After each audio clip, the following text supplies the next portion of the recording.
乌军在前线巴赫姆特反攻，传出捷报，成功突围歼灭俄军，收复部分领土。瓦格纳佣兵集团首脑也坦承，部队快被乌军包围。美国前总统川普在美国第一个初选州新罕布夏举行市民大会造势，由 CNN 主办，是川普2016年来首度参加 CNN 节目。川普仍主打选举舞弊，回应了性侵案官司，但不愿对乌俄冲突表达立场。而川普在共和党民调依旧领先。有40年历史的香港《明报》讽刺时政尊子漫画专栏遭多名港府官员点名批评，周日停刊。记协认为事件反映香港容不下批评声音。瑞士科学家开发软电极阵列微创技术，植入脑中，搜集大脑表面资讯，用于治疗癫痫和其他神经系统疾病。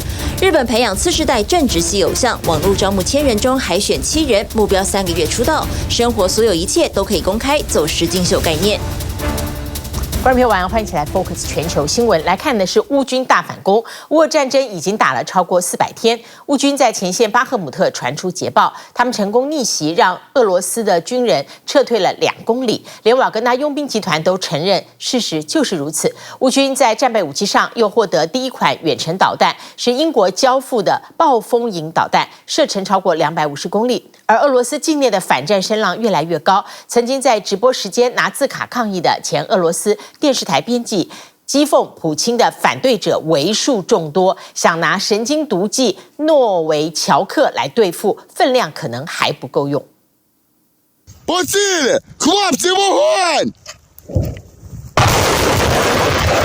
暗夜突袭，俄军的 BM-21火箭炮猛力开轰，试图拿下巴赫姆特地区控制权。乌克兰第3突击旅在巴赫姆特外围直接杀进俄军占领地区。乌军不断突破战线，搭配坦克车连环炮轰，4辆俄罗斯坦克遭到乌军锁定，动弹不得。乌克兰军方表示，俄罗斯在这里部署的第72旅部队被击溃，往后撤退2公里，而且有大量俄军遭到俘虏。佣兵集团瓦格纳领导人也证实，乌军在巴赫姆特的反攻速度惊人。Владислав Зеленский лукавит.Контрнаступление идет полным ходом. На Артемовском направлении подразделения ВСУ заходят во фланги. И, к сожалению, в части мест это успешно, у них получается. 这时，在国际军援上传来消息，英国成为第一个向乌克兰提供远程导弹的国家，射程超过250公里的暴风营导弹已经完成交付。Ukraine has a right to be able to defend itself against this.The use of Storm Shadow will allow Ukraine to push back Russian forces based within Ukrainian sovereign territory. 乌俄战争开打以来，英国是继美国之后向乌克兰军援的第2大供应国，去年共提供29亿美元的武器支持。这回送上远程导弹，让乌克兰如虎添翼。克里姆林宫扬言将采取必要措施作为回应。而受到西方孤立的俄罗斯正尽其所能扩充军备。美国驻南非大使11号指控南非透过货船向俄罗斯提供武器，成为南非议会的质询焦点。Mr. President, can you confirm?Whether weapons of war were loaded on board that Russian ship before she left Simonstown? Thank you. Whilst the process continues, I want you to allow that process to continue to reach its fruition.美国驻南非大使布里吉特表示，去年12月，一艘俄罗斯货轮曾在开普敦西蒙镇的海军基地秘密停靠3天。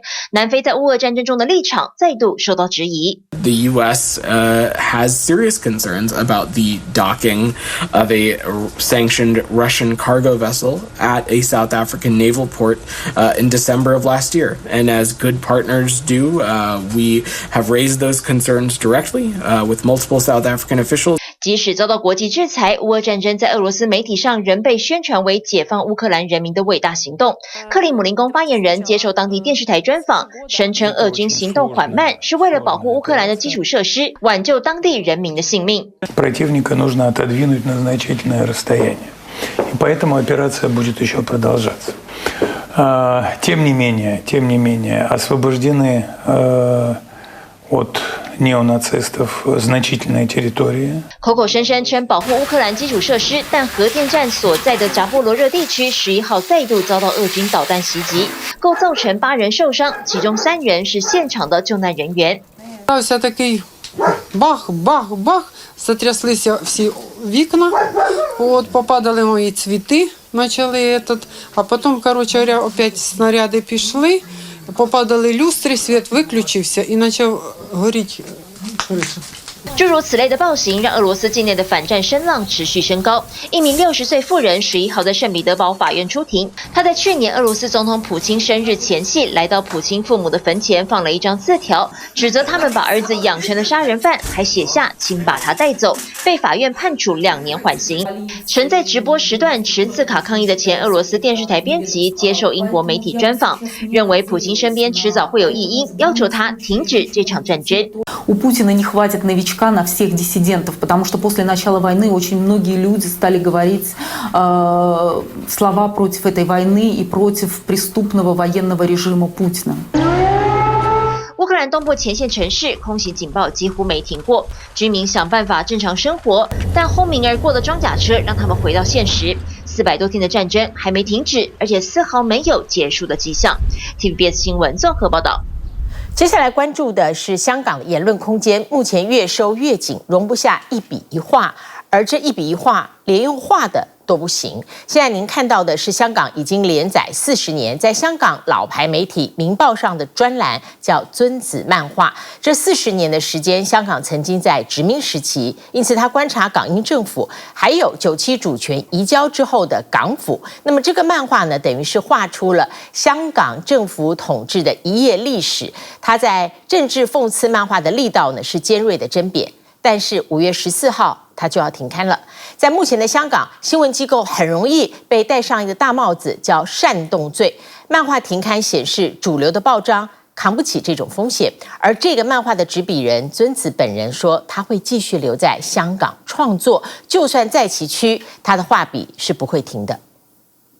用嬉笑怒骂的漫画来嘲諷時政，在全球各主流報刊上都不少見，但如今的香港卻恐怕再也沒有空間生存。曾經被多個官員點名批評嘅明報尊子漫畫，星期日開始停刊。從港英時期就開始從事政治漫畫創作的漫畫家黃繼軍，1983年起在香港《明報》刊載作品，不論是英國人統治或是主權移交後的香港自治，筆名尊子的黃繼軍都不曾改變筆下對執政當局的尖銳反諷。From Tiananmen Square incidents until now, so there were a lot of things happening in Hong Kong, and then I used my cartoon as a record to have recorded all that has happened in the history. 然而，随着国安法杀入香港，北京当局的管制压力不断增加。香港《明報》11號在没有给出任何解释与说明的情况下，宣告连载长达40年的尊子漫画将停刊，并且对共同见证时代变迁的尊子表达谢意。明报工会也发声明，对停刊表示遗憾与无奈。香港记者协会则发文直批，事件反映当局容不下批评声音，香港言论自由空間遭進一步限縮。諷刺高官呢，我相信呢個係我嘅職業啦。事實上，你作為高官，即係接受各方面嘅嘢、各類型嘅嘢嘅。如果係過分狹窄嗰陣時咧，亦都係令到成個社會咧就嗰個心態都變成狹窄㗎啦。尊子本人坦言，停刊也是对香港情势的一种见证。他强调自己不会停笔，也没有打算离开香港，希望接下来能够在其他平台继续发声。从2019年反送中运动以来，尊子漫画就不断遭到施压，但最终引发停刊的导火线则是这个。所有議員，無論係從邊一種渠道要成為議員，都需要透過資格審查機制。重塑後嘅區議會將擔當配合政府嘅角色。港府本月初宣布大幅缩减區議會直選席次，從原本9成變得只剩2成，令香港最後的民主機構淪為空殼。尊子變異改革後的區議會成員主要由官方指派，這個現實創作漫畫嘲諷稱，屆時恐怕就算沒有符合標準的學經歷，只要長官覺得合適，都能擔任。漫畫初刊後引來港府官員強烈抨擊。作為政府嚟講啦，我哋係會虛心咁接納唔同嘅意見。不過對於一啲不實嘅言論或者與事實不符嘅事呢，我哋係必須要予以澄清。尊子喺過往6個月呢，係唔止一次係針對政府係作出一啲呢係誤導性嘅指控，批評係冇問題嘅。但係如果你唔係批評，唔係基於事實，而係用一啲誤導性嘅指控嚟到呢係挑動市民對政府嘅不滿，我覺得我有責任要將呢個真相係講出嚟。此前曾經多次批評尊子漫畫的香港保安局局長鄧炳強也舉雙手贊成停刊。去停止咗佢呢，係一個係非常之負責任嘅做法。港府轄下所有公共圖書館則是在11號把所有與尊子相關的作品，連無關政治的親子繪本等全都無聲下架。而當前遭遇港府全面封殺的也不只有尊子。在6·4天安門事件週年紀念即將來臨之際，香港國安處選在本月5號把原本樹立在香港大學校內，卻在2021年12月底因為外界壓力被校方漏夜行刑式拆除，並且鎖在貨櫃內的國殤之柱，聲稱屬於犯罪證據，強行帶走。麥雕塑家高志活話：多次嘗試由本港運走國殤之柱唔成功。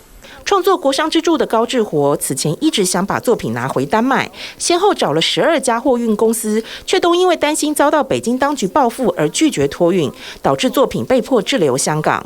如今更被港府扣上涉及顛覆國家政權罪的帽子，高志活痛批港府做法離譜。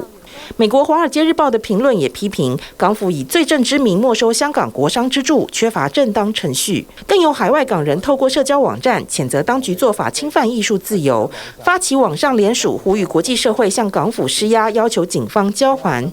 蒙上眼睛，就以為看不見。隨着國殤之柱的沒收與尊子漫畫從報紙上消失，曾經熟悉的香港似乎也漸漸看不到了。TVBS 新聞綜合報道。而我們看歐美諷刺漫畫裡面最喜歡取材的主角，應該算美國前總統川普。川普是吃了秤砣鐵了心，一定要重新回到白宮，他要先爭取共和黨的總統提名，所以他上了美國有線電視新聞網 CNN 的直播節目《市民大會》開講。川普一上場就恢復爭議製造機的本色，美國即將面臨這個國債的違約風險，那麼因此川普建議共和黨不要在提高舉債上限的法案上妥協。6月1號就要到期了，川普的看法是違約就違約，沒什麼大不了。那麼兩黨跳腳，摩根大通銀行的執行長也出面警告，違約是非常大的災難。而至於美國挺烏克蘭立場堅定這回事，川普不願意表態支持哪一個國家，也引發批評。總之，這個70分鐘的座談，川普在選舉舞弊和性騷擾案上面持續謊話連篇。而主辦的美國有線電視新聞網 CNN 也遭到批評，說給川普辦這樣一個節目，到底內容有何新聞價值？美國前總統川普為爭取共和黨總統提名，10號參加 CNN 有線電視網直播節目《市民大會》。之前他不斷批評 CNN 是假新聞媒體，如今願與 CNN 盡釋前嫌，主要也是想爭取中間選民的支持。不過川普一上場就恢復了爭議製造機的本色。美國政府現金見底，6月就要面臨違約風險。總統拜登和共和黨議會領袖正在為提高舉債上限法案進行協商，川普認為共和黨不應該妥協，反正違約也沒什麼大不了的。The U.S. defaulting would be massively consequential for everyone in this room, for all Americans. You don't know. It's psychological. It's really psychological more than anything else. And it could be very bad. It could be maybe nothing. Maybe you have a bad week or a bad day. 此话一出，国会两党都跳脚。美国摩根大通银行执行長戴蒙也被驚嚇，出面警告政府違約是一場大災難。民主黨更是炮火四射。This is not about a public policy discussion related to the future of the health, the safety, and the economic well-being of the American people. It's a hostage-taking situation. Accept the dramatic cuts or default. Neither are acceptable. 在烏俄戰爭議題上，美國挺烏克蘭的立場堅若磐石，國會也通過數百億美金援助。不過，川普卻不願表態，究竟是支持烏克蘭，還是俄羅斯贏得戰爭 If I'm president, I will have that war settled in one day, 24 hours. How would you settle that war in one day? Because I'll meet with Putin, I'll meet with Zelensky. They both have weaknesses and they both have strengths. And within 24 hours, that war will be settled. It'll be over. It'll be absolutely over. Do you want Ukraine to win this war? I don't think in terms of winning and losing. I think in terms of getting it settled so we stop killing all these people and breaking down this country. 川普性骚民事官司结果近日出炉，法院认定川普性虐待与诽谤成立，判赔500万美金。不过，川普在访谈中却藐视法院判决，持续攻击受害者，台下支持者还鼓掌声援。I swear to I have no idea who the hell she's a whack job. I never met this woman. I never saw this woman. This is a fake story, made up story. 川普仍然宣称2020大选结果被偷走，他也拒绝承诺会接受2024大选结果，如果不是由他获胜。Will you suspend polarizing talk of election fraud during your run for president? Yeah, unless I see election fraud. If I see election fraud, I think I have an obligation to say it. 川普表示，他不会为1月6日国会暴动道歉。他辩称，当时有劝阻支持者不要冲动。他也对闯入国会遭判刑的暴徒感到同情，表示如果当选，就会特赦这些人。Will you pardon the January 6 rioters who were convicted of federal offenses? I am inclined to pardon many of them. I can't say for every single one because a couple of them probably they got out of control. 川普的谈话引发了反效果，共和党议员担心他一人拖垮全党，急着以川普的言论划清界限。有人甚至表态不支持他选总统。President Trump's judgment is wrong in this case.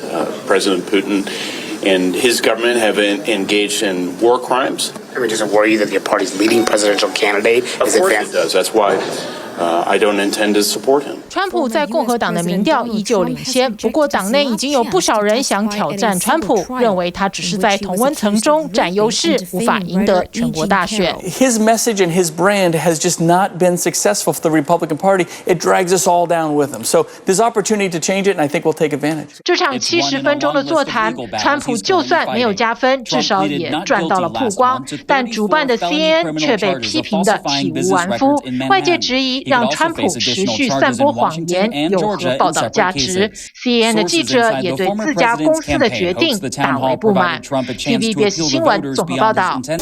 来看医疗突破，这次的创新突破是瑞士研发出一种能够植入我们人类大脑的极小型的电极装置，植入后可以监测脑部的数据，帮助医疗癫痫病，还有其他的脑部疾病。澳大利亚呢，关于强迫性的研究也有进展。他们发现强迫症可能跟大脑信号通路的不平衡有关，下步就会尝试用脑部刺激来治疗，而让美国很多家长绷紧神经的花生过敏。研究团队研发出一款皮肤的贴片，能够持续贴1年，就能够降低过敏反应。能穿过头骨上的小孔，进入后再完全展开。瑞士科学家研发出一种软电极阵列，能放置在头颅内，却不会伤害大脑。Because we had a request from a colleague neurosurgeon asking us to find ways to implant at the surface of the brain in a minimally invasive manner, meaning that we should make the smallest hole possible in the skull in order to position the electrode on the surface of the brain. 这种电极小到6只手背折叠起来后，能穿过直径小于1.27公分的洞口，而柔软的材质能降低对敏感脑部组织的压力。This is an example of the system when it is fully deployed. So you have to imagine that this sort of a flower shape is now sitting at the surface of the brain, and this little vial that you have at the surface is a loading structure where initially all of the pedals are folded in. 受到软机器人的启发，团队希望这个设备可以协助医生治疗癫痫和其他神经系统疾病，以微创手术的方式收集脑部数据。大脑结构复杂，让至今许多相关病症的成因仍是未解的谜。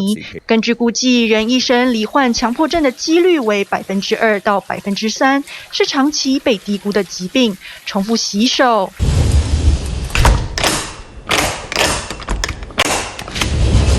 反复确认门窗是否关好，都是典型的症状。No escape is a word I like to use. In a constant state of anxiety. 罹患强迫症会出现强迫性的思考以及行为，严重的话，连生活自理都可能有困难。能透过治疗减缓症状。Through medication, advances in science, life really did start again in a lot of ways.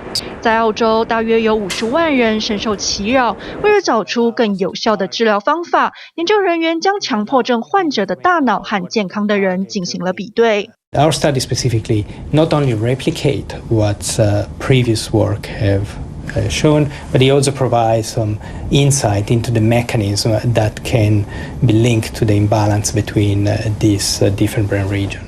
接下来，团队将进行微电流刺激的临床试验，希望能改善强迫症患者的生活。目前已证实对治疗忧郁症是有帮助的。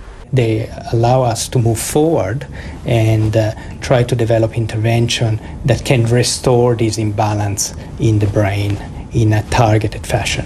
练习自我照顾也有助于改善身心健康。根据美国国家卫生院估计，全美每5人就有1人罹患心理疾病。专家建议能从3个方面来帮助自己。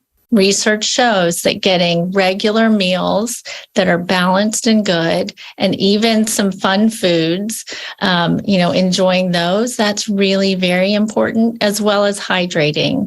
维持身体健康，保持运动、睡眠充足和均衡饮食外，情绪方面的照顾则可以通过冥想、呼吸练习和写日记的方式。而最后一个重要环节是维持人与人的社交连结。Really trying to build those friendships and get support from other people is going to be very important for us, and our mental health and self-care. 除了各种心理问题，现在过敏性疾病也相当盛行，其中花生就是一种常见的过敏源。以美国来说，大约2%的儿童对花生过敏。For the last 20 to probably 25 years, we've seen a remarkable uptick in the number of new cases of peanut allergy being diagnosed. 对花生过敏严重的话可能会致命，但几乎没有任何治疗方法，只有一种针对4岁以上孩童的口服药能增强对花生的耐受性，但如今有了新突破。Peanut is sprayed onto the technology, and then the technology is applied like a Band-Aid onto the skin, and it works through sort of sweat and absorption. 法国生技药厂研发出一款幼儿贴片，1天1片贴在背上，让皮肤透过吸收少量的花生蛋白来减少强烈的过敏反应。经过1年的实验后，反应良好，2/3的受试者能安全的吃进3到4颗花生都没有问题。This is going through the regulatory process, and the company's in touch with the FDA and trying to figure out the next steps. I think this would fill a huge unmet need for parents. 目前这款贴片还在临床试验阶段，未来有机会成为挽救幼童意外接触花生的重要工具。TVBS 新闻综合报道。一会儿来继续 focus。当我们提到娱乐圈的偶像2个字的时候，我们想到的大概不是颜值的话，应该也就是才华。但日本现在要创造一种新的偶像区别，叫做正直系的偶像。就是性格正直的正直。为此呢，他们举办了网络的1000人海选，从1000多人当中呢，挑出了7个人组成男团，设定呢是只用3个月就出道。而被定位为所谓的正直系偶像，其实这一个说法呢，意思就是说，这7个男孩子私底下所有的生活全部都可以公开，也就是没有荧光幕前跟幕后的差别，而且所有私生活及时上传社群网络，那么整个行销全部都是实境秀。那么在出道前呢，创造话题，累积人气，让粉丝觉得跟这个正直系的男团毫无距离。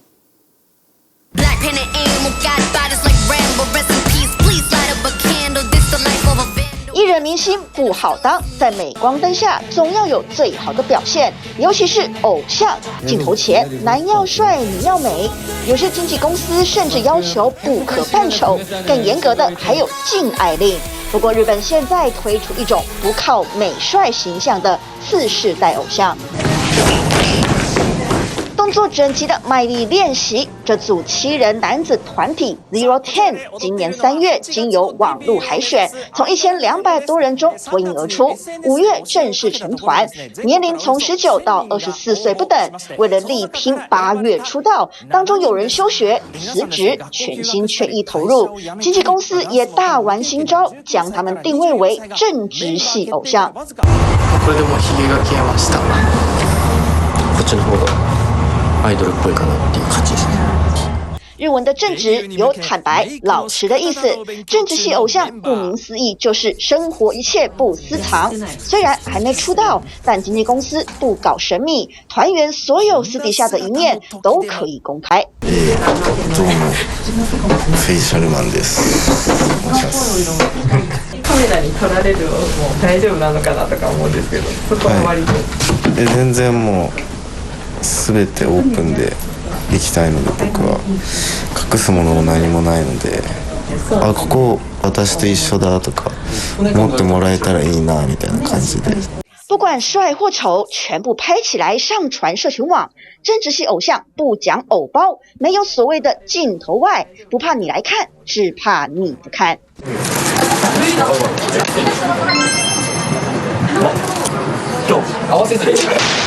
不只是工作的漏网镜头，日常生活的大小事也都如实呈现，以实境秀概念拉近与粉丝的距离。靴下もちょっと全部洗えてないんで、今これ3日目ぐらいですね。3日目4日目ぐらい同じ。臭いからじゃあ。今はテレビが絶対じゃなくて、逆にテレビの弱みも見えてきたんですよね。外だったらテレビって絶対見れないけど携帯は見れるみたいな、そういう時代にもなってきてるんで SNS は最大限活かしたい。他就是政治系偶像的推手石田全智，拥有自己的电竞队伍，也是一名 YouTuber， 在社群网上相当活跃。石田全智熟知网络生态，利用社群网行销自家偶像。メンズアイドルっていう点ではやったことないジャンルかつ、まあ新しい風を吹かせれる気しかしなかったんで、もうこれは僕しかいないなと思って。当偶像除了是艺人新梦，也是一种自我肯定的寻求。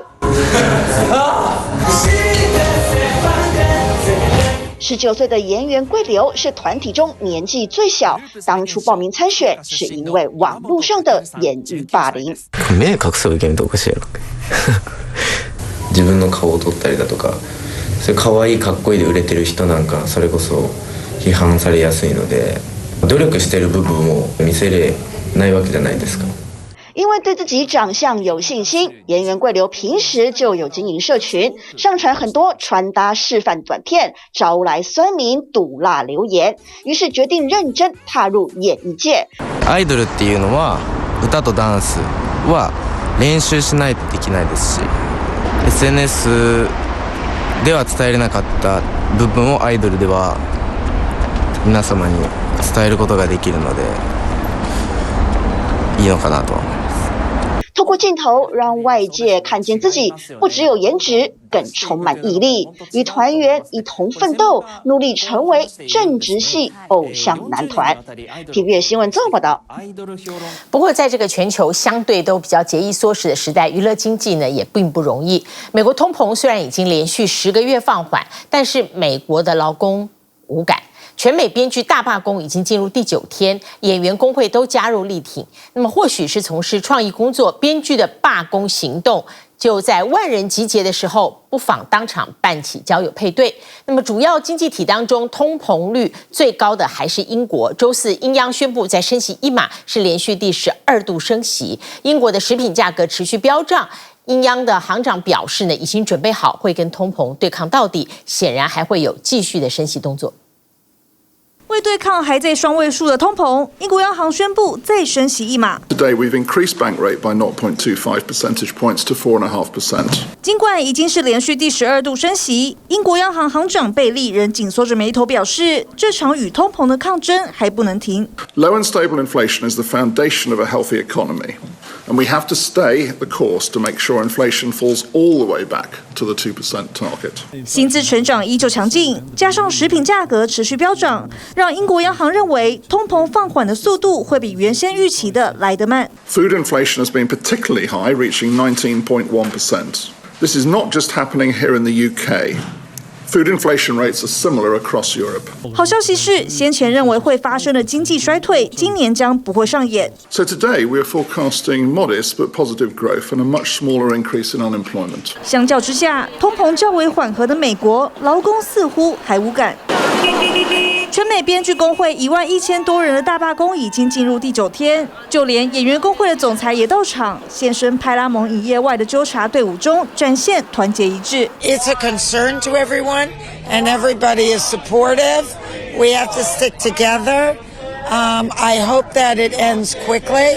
当中，这名编剧工会成员发挥创意灵感，趁着大家有志一同罢工，直接在现场办起活动，要帮伙伴们寻觅良缘。This was just a fun opportunity for writers to get to meet each other without the pressures of, having to have crazy work hours. 这位单身女子手中的标语已经不只是罢工，而是想找个人一起罢工。还有不少人在牌子或手上绑一圈蓝色缎带，代表对男性有兴趣；粉色则是要找女性，至于紫色，则是2个选项以外。You're going through this together, and so why not find somebody while it's, the hard time? Why not? We're all writers, so it's also a good story to write about later. I mean, writers love to multitask, so this is perfect for us. It's we get to go out, pick it like we're supposed to, and maybe meet the love of our lives. 不过，在编剧罢工的浪潮下，已经影响到多部影集的拍摄作业。I don't have my powers. 包括备受剧迷期待的《怪奇物语》最终季宣布拍摄中断，影集原创的达菲兄弟也发一篇推文力挺编剧，表示他们该得到应有的待遇。Someone said it's going to be a hot writer summer. But we'll be here as long as it takes. 另一个蓄势待发的现场则在阿拉斯加，这座全球第5大的货运机场。联邦快递的机师们以纠察队形一字排开，虽然还没有罢工，但是正在投票决定是否要发动，因为他们花了2年时间协商新合约，同样没有结果。It's a ripple effect. It's all through. I mean, we service every continent.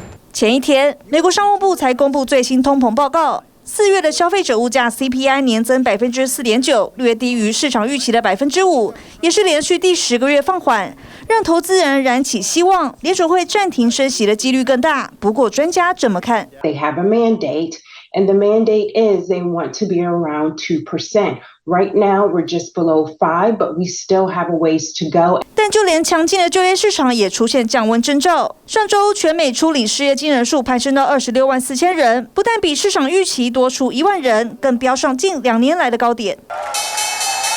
周4的美国股市则被迪士尼和地区银行股价暴跌拖累。道琼和标普500收黑，当中迪士尼公布第2季财报，最烧钱的串流平台 Disney Plus 大流失400万名订阅用户，使得当天迪士尼股价重挫超过 8%。反观电动车大厂特斯拉，股价净扬 2.1%。因为执行长马斯克发布推文，宣布已经找到新的推特执行长，是名女性，没指明是谁，将会在6周后上任，并兼任科技长的职务。TVBS 新闻综合报道。刚看到世维的澡堂，那还有一个我们在日本 focus 了很久的，就是废弃的校舍，少子化，那么乡村呢越来越没有新生代，那么校舍自然没有人读就废弃了。而美国的房产投资现在在改造风潮下，目标就看到了废弃的高中，投资客买进废校的建筑，放大校园建筑采光好还有挑高的优点，把废校呢改建成20多户集合式的公寓，住户可以在教室里或者利用体育馆还有礼堂这些校园设施，因此呢废弃校舍改变的公寓变得很热门，而且呢改造废弃建筑会带动整个社区的房产市场重新蓬勃。独特的双开木门、水磨石地板，还有宽阔的长廊，这栋位在匹兹堡的集合式公寓跟一般的公寓大楼截然不同，带有复古的书卷气息。因为这里不是一般建筑，而是由一所高中改建而成。Before we bought the building, the school was vacant for about 10 years.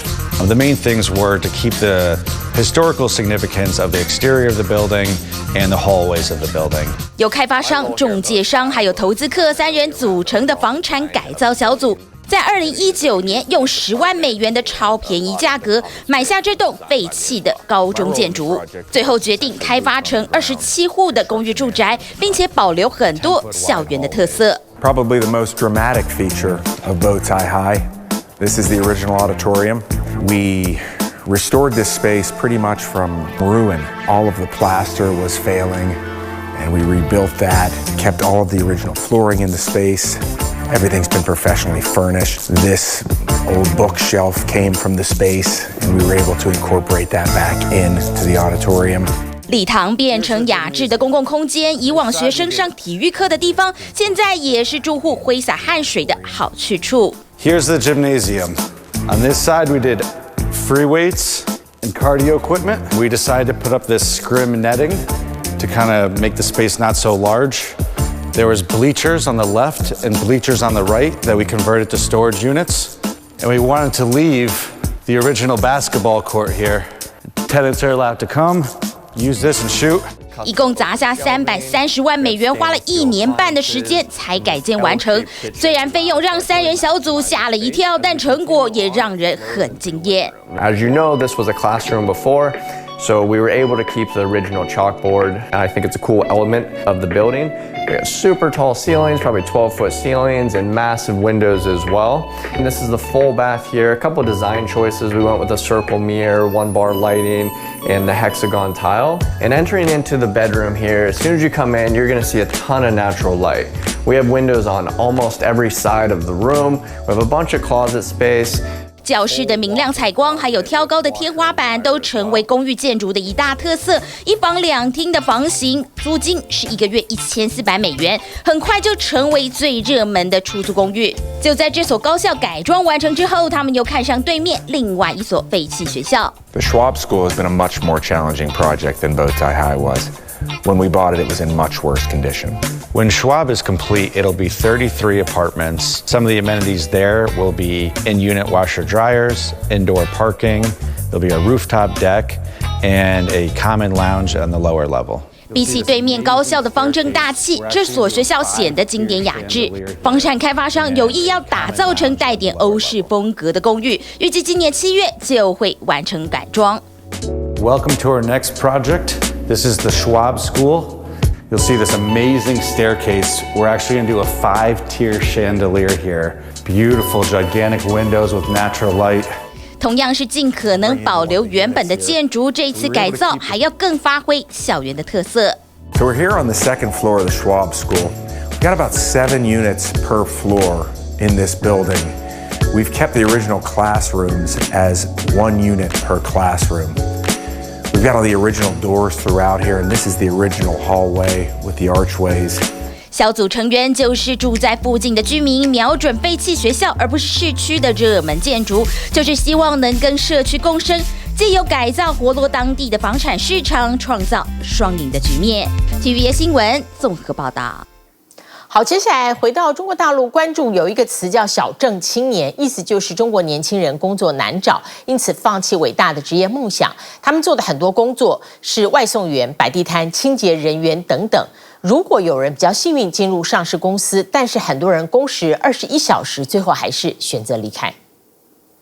那汇报一下，我已经从格力离开，顺利毕业啦。孟雨桐目前25岁，2年前毕业没多久，就到广东珠海的格力电器总部工作，传出被拔擢为董事长董明珠的接班人，如今已经离开。当时他月薪约4万5台币，但有时候一天要工作21个小时。有很多的成长空间和机会，又受到了很多关注。最重要的是在董总这样的企业家身边工作，我觉得不光是教会了我怎么样去做事，更重要的是教会了我怎么做人。历练2年，孟雨桐选择离职去念书，而另外还有大陆的年轻人在上市的浦发银行工作，结果这几年薪资却越赚越少，许多员工因为不满降薪，在上海分行的门口抗议。浦发银行的降薪传闻，该知情人士表示，目前内部已经整体降薪2轮，高管则是年年在降。员工表示，薪水被砍到剩1/5，谁能接受？难怪有人在自己的座位贴满了罢工抗议纸张。原本1个月能有2-3万的工资，现在就5-6千块，收入锐减的情况下，我们有理由质疑公司就是希望通过这种途径让我们主动离职。疫情是开放了，打拼却越来越不容易。大陆网络开始出现了小镇青年，挣钱的挣，类似台湾小确幸的意思。毕业2-3年就开始干了吧？还行吧，我觉得主要是工作节奏比较舒服，然后又比较自由。自己就非常喜欢花爱，过了一段朝9晚5的生活，觉得不是很适合我个人。觉得这样子生活挺好的，就是按照自己的节奏慢慢的挣钱，然后也不求大富大贵这种。大陆这几年从内卷、躺平、全职儿女，描述年轻族群的心态，努力奋斗却难有收获，安于现状却依然心有不甘。复杂的心情，只能在由年轻人主导的网际网络社交媒体上得到呼应和认同。TVBS 新闻张志明、陈相如综合报道。谢谢您今天跟我们一起 focus 全球新闻，祝您平安。我们下一次同一时间再会。